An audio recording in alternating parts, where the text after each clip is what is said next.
Boa noite. No Globo Repórter de hoje, uma aventura no coração das Américas. Panamá e Costa Rica, dois países que surpreendem o mundo e não só no futebol. Vamos conhecer praias paradisíacas e um vulcão vivo que pode explodir a qualquer momento. Na capital, arquitetura arrojada. Na pequena cidade, um recorde de longevidade. E a receita? Pouco estresse, muita simplicidade e arroz com feijão todos os dias. Mas o que dizer da delicadeza de um refúgio construído só para abrigar preguiças perseguidas? E do jardim botânico que cultiva a menor orquídea do mundo? O programa desta noite é uma coprodução com a RBS TV de Porto Alegre, afiliada da Rede Globo. Um lugar de um horizonte emoldurado por nuvens e vulcões.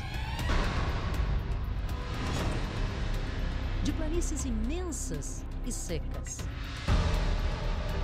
De florestas tropicais e praias deslumbrantes. Um lugar de paisagem selvagem, cidades modernas e cheias de história.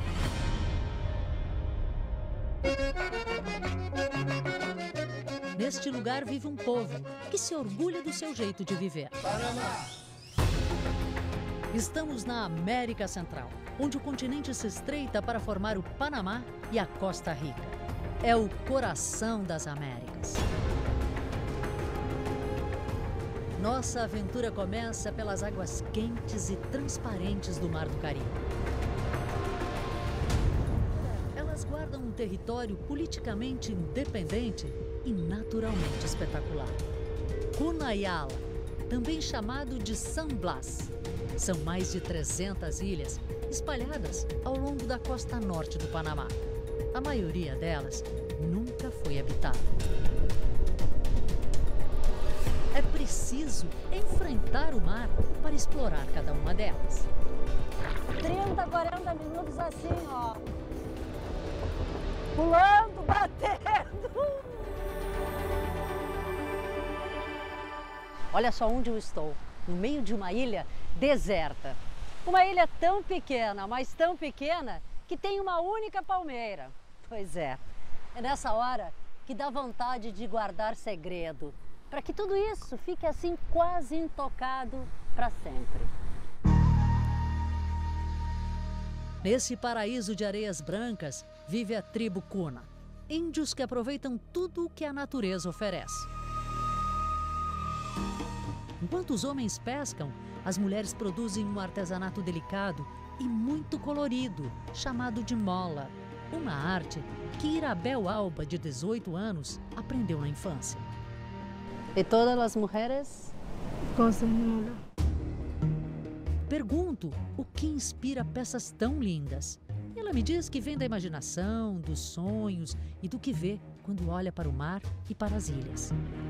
Olha só que lindo leão vermelho. Se usa assim? Neste mundo quase primitivo, o turismo começa a ser a fonte de renda mais importante. Os Kunas cobram taxa dos visitantes e dos veleiros. E só eles podem controlar as riquezas do lugar. Ninguém de fora, nem mesmo os panamenhos, pode abrir negócio no arquipélago. É uma forma de proteger o lugar.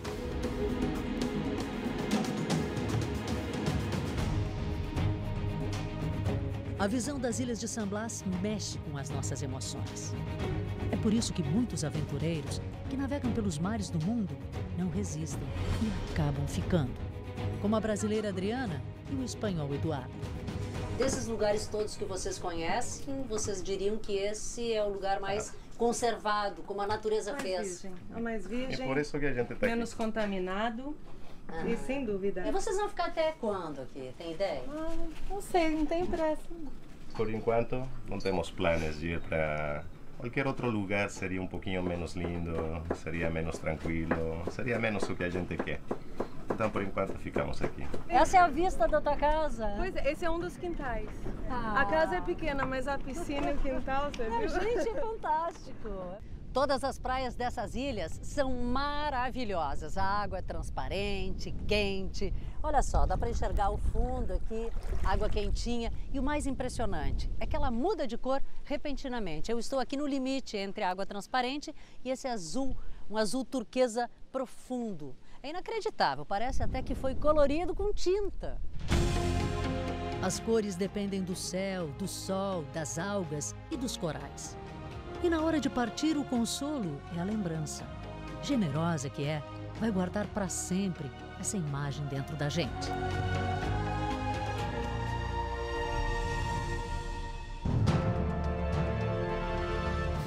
Seguimos por uma estrada sinuosa com montanhas de um lado e precipícios do outro. O destino é um outro mundo onde a beleza não é obra da natureza, mas da arquitetura. A cidade do Panamá é espetacular.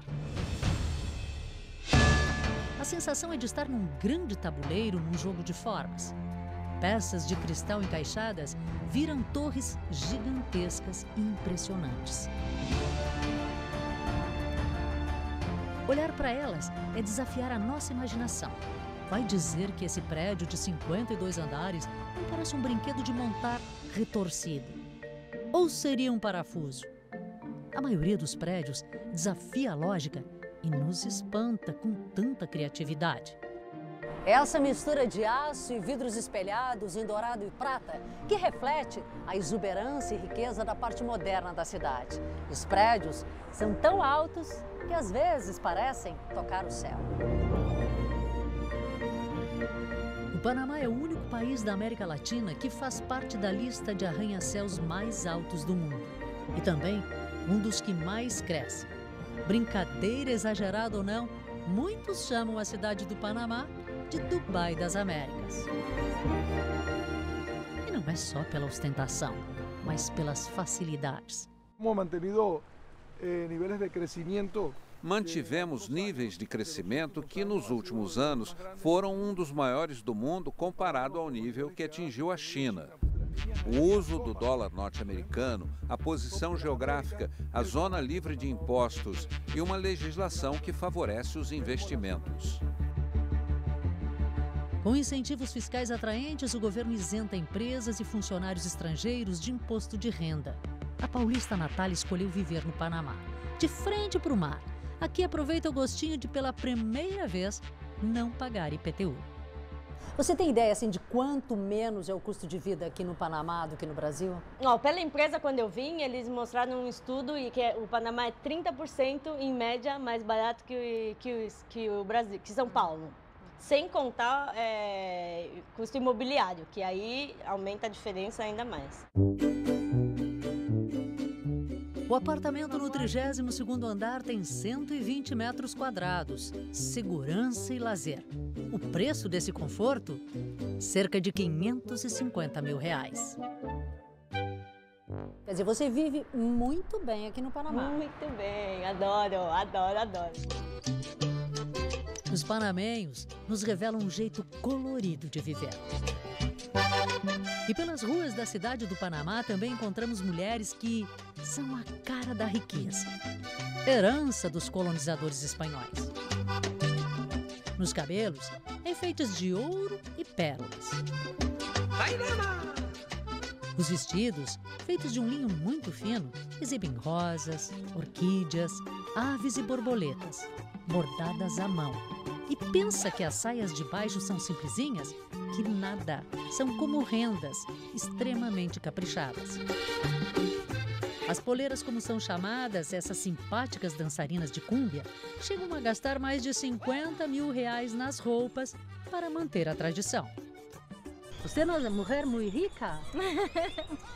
Uma herência familiar. As roupas das meninas custam muito dinheiro, muito caro, $25 mil. Uma roupa assim custa quanto? Mais ou menos. 200. $200? Pobrecito. Econômicos.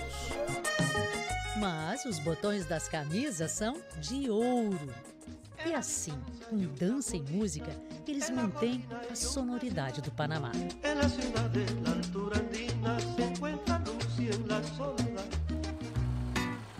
É exatamente essa diversidade que faz do Panamá um lugar tão sensacional.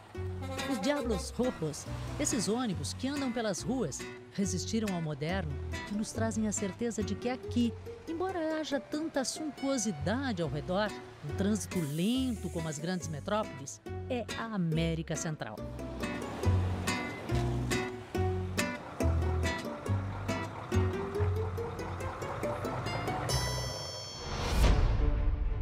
Então vamos adiante, cruzar a fronteira do Panamá e entrar num país onde o cenário é muito diferente.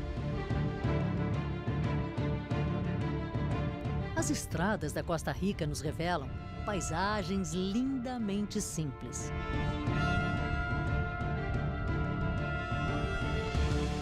Outras exuberantes, formadas há mais de 1 milhão de anos. E estamos quase chegando, bem perto de ver uma das mais impressionantes obras da natureza nesse mundo dos vulcões. E aqui está, diante dos nossos olhos, uma das maiores crateras ativas do mundo. E a gente fica bem na beirinha do abismo para admirar essa imensidão que é o vulcão Poás. A cratera tem mais de 1,5 km de largura e 300 metros de profundidade. Um lago feito de água ácida. E ao redor, tudo é cinza. Há vida nessa cratera? Não há vida, basicamente por conta da acidez, com minerais e enxofre. O silêncio é perturbador. Todos aqui sabem que as grandes erupções chegaram repentinamente, sem fazer barulho. Por isso, câmeras monitoram o vulcão o tempo todo. Turistas em visita ao parque podem ser pegos de surpresa.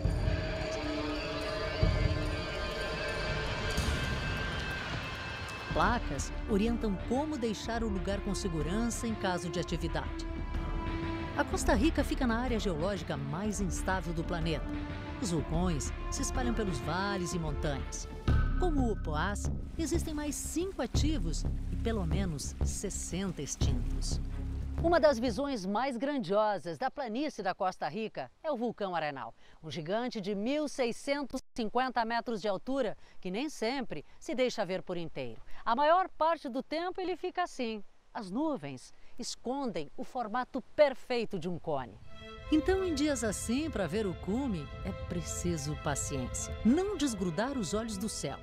E com sorte, olha ele lá, por poucos segundos, mas apareceu. Conta a lenda que tribos pré-colombianas acreditavam que o vulcão Arenal era a morada do deus fogo, guardado por água e pela floresta. E são muitas florestas. Por isso, esse é um país para ser visto de cima. Pegamos carona nesse bondinho para um passeio nas alturas. Ele nos leva a 1.750 metros numa vista deslumbrante, onde o único ruído é o do vento. Só daqui se consegue admirar o que existe entre as árvores. Bromélias, frutinhas, musgos e pássaros. Muitos pássaros. São 850 espécies de aves, mais do que tem no Canadá e Estados Unidos juntos. O convívio dessas aves, às vezes, é barulhento. Não demora muito, elas se entendem. Um bom jeito de observar os pássaros da floresta tropical é andar por essas passarelas suspensas, presas aqui no alto, por cabos de aço. Como algumas são bem extensas, às vezes, esse balanço aqui dá um pouquinho de medo. Afinal, as pontes ficam a 40 metros do chão. Uma névoa densa toma conta da mata, onde troncos se agarram uns aos outros para sobreviver nesse mundo de umidade e pouca luz. E é preciso cuidado. Essas florestas cheias de iguanas também escondem cobras e rãs. Algumas venenosas, outras raras, como a rã de vidro. Olha só, é completamente transparente, dá até para ver o coração batendo. Mas quem chama a atenção é ela, a rã de olhos vermelhos. E que olhos! E que colorido! Movimentos calculados lá vai ela, buscar proteção entre as folhas.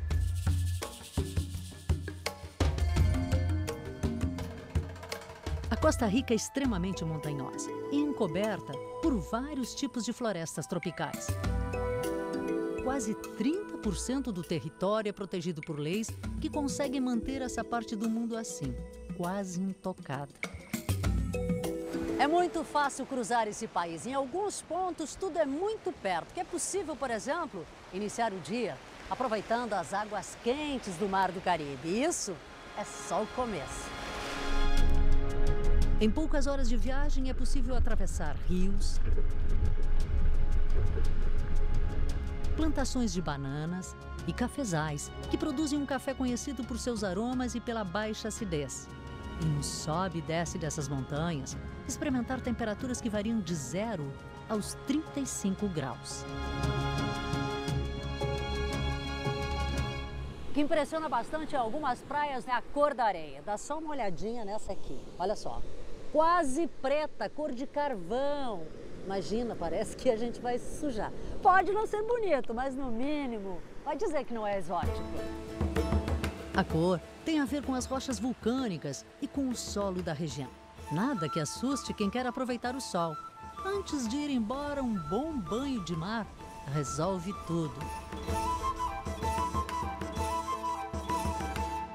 E depois de tantas belezas, ainda dá tempo para, no final do dia, ver o espetáculo que é o sol se pondo ali, ó, nas águas do Pacífico.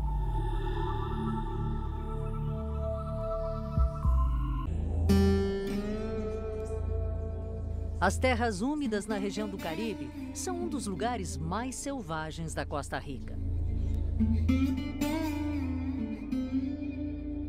Num cantinho dessa região, no meio da floresta, há um santuário, único no mundo a resgatar exclusivamente um dos animais silvestres mais dóceis do planeta.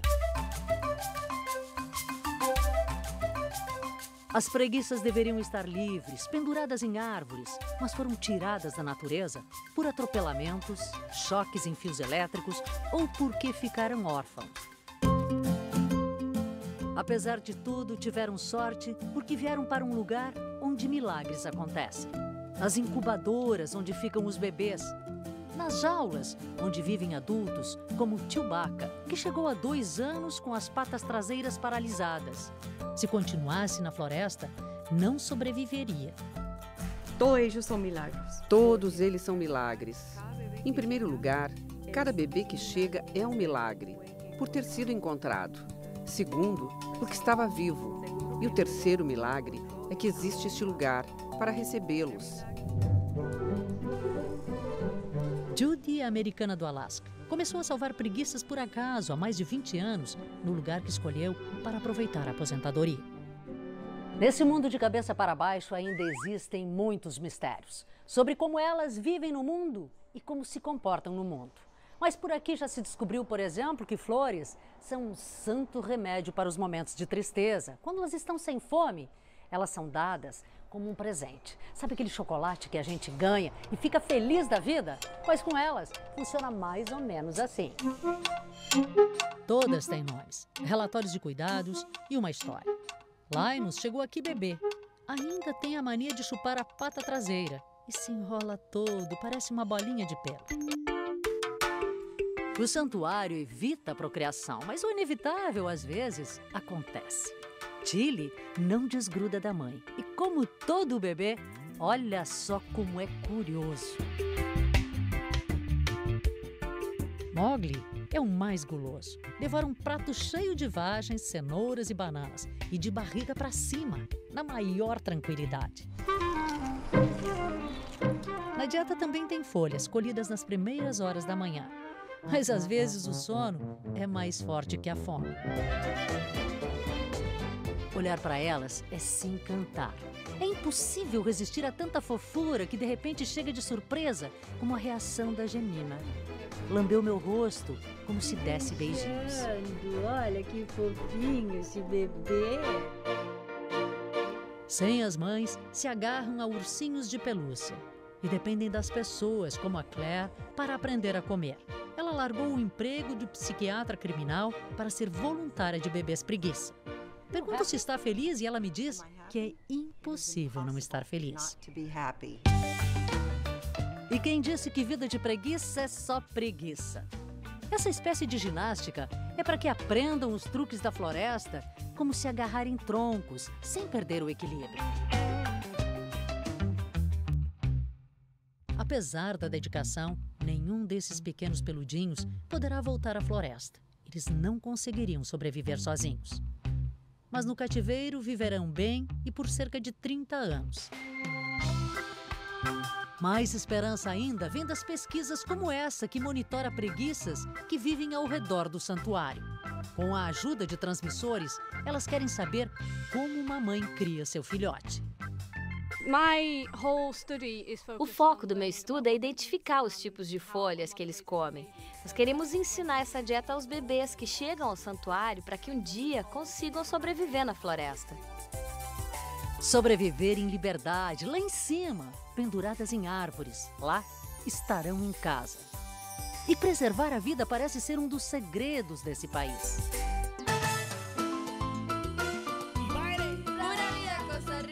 Na Costa Rica, pura vida é uma forma de cumprimentar, de desejar bom dia. Pura vida! Mas é também uma espécie de filosofia de vida, estar sempre bem, mesmo que tudo pareça muito simples. Pode ser uma casinha ao pé do vulcão, ou passear por pequenas cidades como Nicoya. Aqui a vida não tem pressa. As pessoas sentem orgulho de suas tradições, do seu jeito de viver. Muito e bem. Em nenhum outro lugar do mundo a expectativa de vida é tão alta como em Nicoya. Imaginem que as chances de chegar aos 100 anos aqui é 7 vezes maior do que no Japão, que tem um dos melhores índices de longevidade. Imagina só, a Sônia tem 63 anos, os pais dela têm 86. Mas o mais surpreendente é que a Sônia ainda tem uma avó, a dona Francisca Isolina Castillo, carinhosamente chamada de Panchita. Ela tem 107 anos de idade. Vó Panchita tem 5 filhos, 31 netos, 56 bisnetos, 68 tataranetos. E se a palavra existisse em português, ela teria 8 tataranetos, que são os filhos dos tataranetos. E mais uma surpresa, nenhum casamento. E é que antes os homens le pegavam muito a las mujeres e eu dije, não, que comigo não se junta. Além da genética privilegiada, o convívio social é um dos fatores apontados pela pesquisa da Universidade da Costa Rica e das americanas Berkeley e Stanford como responsável pela longevidade.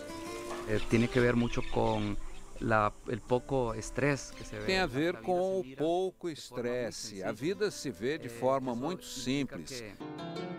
Tentando descobrir a receita de uma vida longa e feliz de quem vive aqui, fomos conhecer outras famílias. E olha só o que nos aguardava. Carne de porco e banana verde fritas na banha. Esse é o tira-gosto dos fins de tarde da família do seu Oscar. Ele tem 92 anos. Uma profusão de calorias. Ah, claro. Os pesquisadores também se espantaram, principalmente com o resultado dos exames, que mostram níveis de colesterol e glicose controlados. A explicação? Eles não fumam. E cuidar da casa aqui é como ir para a academia. A alimentação com gordura também é rica em fibras, frutas colhidas no próprio quintal, verduras e legumes orgânicos. O cenário é alegre, as pessoas generosas, há uma harmonia contagiante entre tudo e todos. E, sobretudo, respeito. O seu Oscar ainda participa das decisões da família. Antes que eu fosse embora, orgulhoso, me mostrou a coleção de chapéus, um para cada momento, e confidenciou. Para 50 anos. Procura uma noiva jovem de mais ou menos 50 anos. Seu Oscar, olha lá. Mas ele pode, afinal, ainda vai viver muito mais. Seu Calixto leva a vida com a certeza de que irá longe. Aos 87 anos, o filho da dona Panchita percorre de bicicleta 10 quilômetros todo santo dia. Qual o segredo para se viver tanto tempo? Comendo arroz e frijoles. Como? Arroz e frijoles. Como arroz e frijoles, ¿verdad que?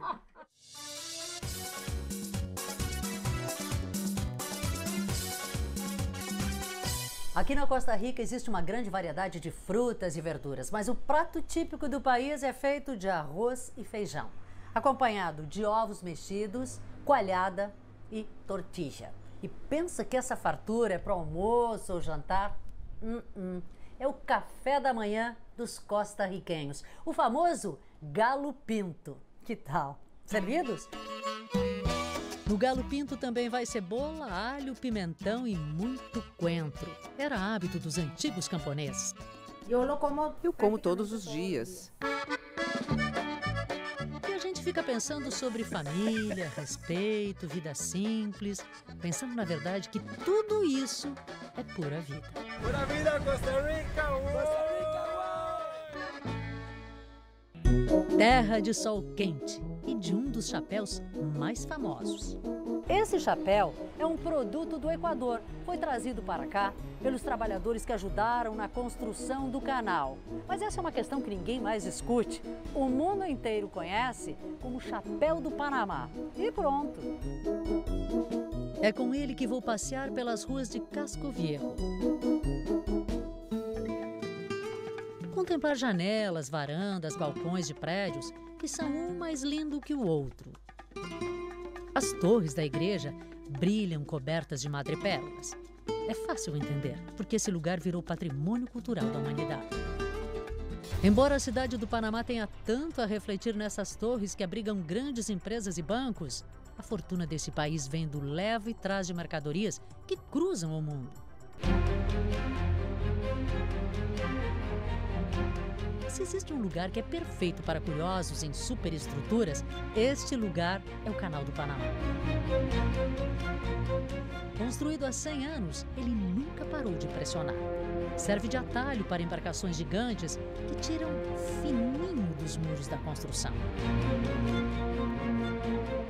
Imagine só construir elevadores de água que colocam os navios 26 metros acima do nível do mar e fazem a travessia deles do Oceano Pacífico para o Oceano Atlântico, ou ao contrário.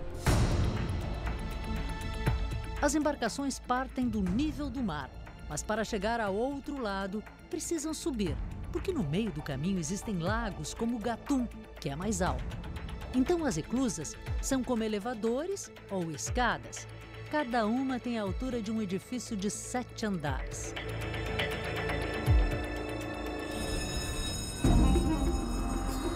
O som avisa que uma nova passagem começa, tudo comandado por computadores. Cerca de 14 mil navios cruzam por aqui todos os anos. Uma viagem bem mais curta. Antes, era preciso dar a volta na América do Sul, que demorava 2 semanas. Com o canal, são no máximo 10 horas. Esperamos aumentar essa capacidade e ajudar mais a economia mundial, porque por aqui vão passar barcos maiores com mais carga, mais remédios, mais comida para o resto do mundo. Mas a obra considerada uma das maravilhas arquitetônicas do mundo moderno, com seus 82 quilômetros, custou caro para a natureza. Danos que tentam ser compensados por ambientalistas e instituições de pesquisas localizadas ao redor do canal. A água verde esmeralda cobre o que antes era floresta, e as ilhas, na verdade, são montanhas. Estamos desembarcando na ilha Barro Colorado. Aqui funciona um dos centros de investigação mais importantes do mundo sobre a biodiversidade tropical. Descobertas feitas aqui podem mudar a nossa vida. O americano Kevin escala árvores gigantes, instala câmeras que vão mostrar o que acontece aqui nas alturas quando ficam apenas floresta e animais.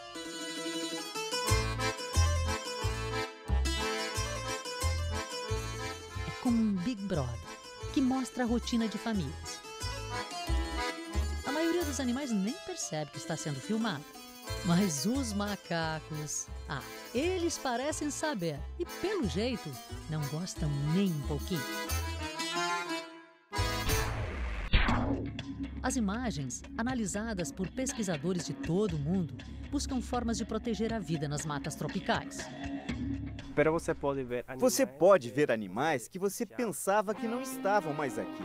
Quando você tem um de cada, você sabe que o bosque está muito bem. O bosque está muito bem. Os biólogos buscavam respostas para uma pergunta. Se muitas espécies de animais foram extintas ao longo de anos, por que algumas árvores resistiram? Ao colocar transmissores de rádio em sementes, eles descobriram que pequenos roedores, como as cotias, enterram 85% das sementes que encontram, numa distância de até 100 quilômetros. E nesse corre-corre, a maioria elas esquecem. E essas acabam brotando. E por falar em árvores... Os cientistas descobriram que quanto mais velhas, mais poderosas são as árvores. Ao contrário do que se pensava, com o tempo, o crescimento não diminui, mas acelera. Árvores velhas eliminam com mais eficiência o gás carbônico da atmosfera.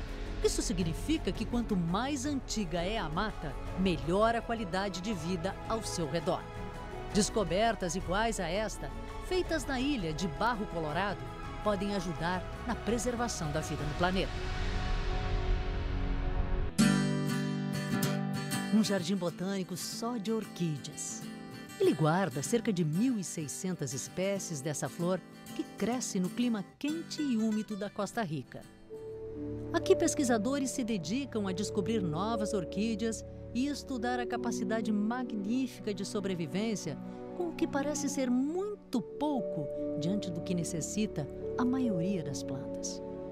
Musgos, pedaços de troncos ou de pedras. Há muito tempo, os cientistas descobriram que as orquídeas, embora cresçam assim sobre galhos e troncos, não se alimentam das árvores, mas do que trazem o vento e a chuva. Descobriram também que cada espécie tem características exclusivas e surpreendentes.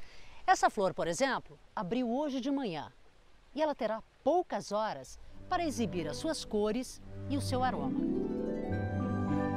Quando a noite chega, a flor terá murchado e um ciclo se encerrado. Mas foi o tempo suficiente para garantir sua preservação. E nesse jogo da natureza, há uma espécie de sedução. Nas cores, formas e nos perfumes que exalam. Essa tem cheirinho de mel. Para atrair polinizadores, algumas flores se parecem com insetos e borboletas minúsculas. E seus frutos guardam milhões de sementes. Tá caindo pozinho, que na verdade é a semente dessa orquídea. Cantador isso. É um pozinho, a gente não enxerga mesmo, minúsculo. E as sementinhas vão longe, até 40 quilômetros de distância, em busca de um lugar para germinar. O professor da Universidade da Costa Rica, Jorge Warner, responsável pelos estudos, diz que elas têm muitos segredos. Pergunto, o que descobertas sobre essas flores tem a ver com o planeta, com os seres humanos? Elas são muito sensíveis aos distúrbios que o ser humano produz no meio ambiente. A descoberta mais recente aqui do Instituto é esta orquídea. Não essa aqui que a gente está vendo, mas essa bem pequenininha que está aqui embaixo, inclusive com uma florzinha que é menor do que a ponta de uma caneta. É a menor orquídea do mundo. Na fotografia do microscópio, detalhes que escapam aos nossos olhos. Visitar esse jardim é compreender que há mais complexidade na beleza das orquídeas, além do exotismo e da raridade. E elas são tão engenhosas que, se pensassem, poderíamos dizer que, além de lindas, são inteligentes.